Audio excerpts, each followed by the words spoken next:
حته بصه، بصت لامها حته بصه. ليه بقى البصه دي؟ هتفهموا من الفيديو.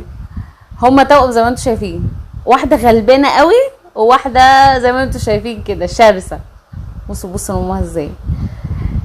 هي مامتهم عامله لهم طبعا الفطار بتاعهم الاثنين، فبتقيس لهم الفطار بالجرامات عشان اللي هي بصت لها دي ترتاح.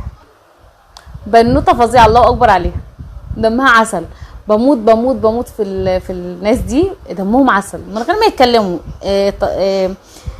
نظراتهم، تلميحات وشهم جميله.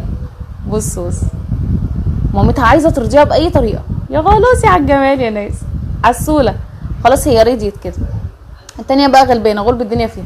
ربنا يعين كل الامهات يا رب على اللي عندها يا رب.